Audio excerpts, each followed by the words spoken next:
दोस्तों, हम चाहे कितने भी बुद्धिमान क्यों ना हो, लेकिन अगर हमें किसी से ज्ञान प्राप्त करना हो तो हमें उसके आगे झुकना ही चाहिए। एक शिष्य गुरु के पास जाता है। शिष्य बहुत ही बुद्धिमान और मशहूर पंडित था। वो गुरु से भी ज़्यादा मशहूर था। उसे सारे शास्त्र कंठस्थ थे। शिष्य को बस एक ही समस्या थी कि वो सभी शास्त्र कंठस्थ होने के बाद भी सत्य की खोज नहीं कर पाया था। ऐसे में उसने अपने जीवन के अंतिम क्षणों में गुरु की तलाश शुरू की। उसके नसीब अच्छे थे कि उसे गुरु मिल गए। वो गुरु के शरण में पहुंचा।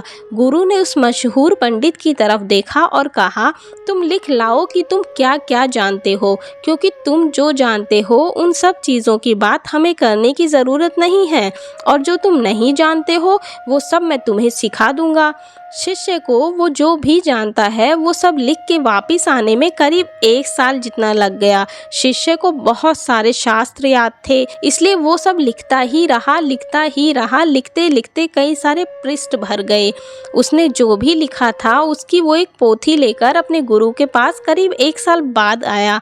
गुरु ने कहा, ये बहुत ज़्यादा हैं, मैं इतना सब नहीं पढ़ पाऊँगा क्योंकि मैं अब बूढ़ा हो गया हूँ, मेरी मृत्यु करीब है, तुम इसे संक्षिप्त कर लाओ, सार लिख लाओ।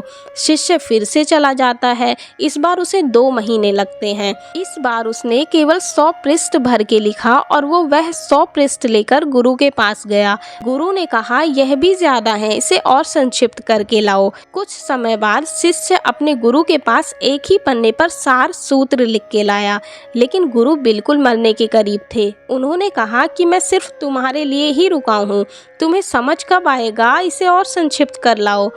अब शिष्य को होश आता है। वो भागता हुआ जाता है और एक कमरे में से खाली कागज़ ले आता है। उसने गुरु के हाथ में वो खाली कागज़ दिया। गुरु ने कहा, अब तुम शिष्य हुए, मुझसे अब तुम्हारा संबंध बना रहेगा। कोरा कागज़ लाने का अर्थ हुआ, मुझे कुछ भी पता नहीं, मैं अज्ञानी हूँ। जो ऐसे भाव रख सके गुरु के पास वही शिष्य होता है। अगर हमें गुरु से ज्ञान प्राप्त करना हो तो वो हमें अज्ञानी बनकर ही प्राप्त हो सकता है। पंडित बनने से गुरु नहीं मिलते हैं। अगर आप किसी के भी पास ज्ञान प्राप्त करने के लिए, कुछ भी सीखने के लिए जाएं, तो ये बात हमेशा याद रखना कि आपको जो आता है उसके बारे में आपको सामने वाले से बात नहीं करनी है। ये प्रेरणादायक कहानी आप सभी को कैसी लगी, आप सभी कमेंट में लिख सकते हैं, और इस वीडियो को अपने सभी दोस्तों के साथ शेयर भी करना ना भूलें। धन्यवाद।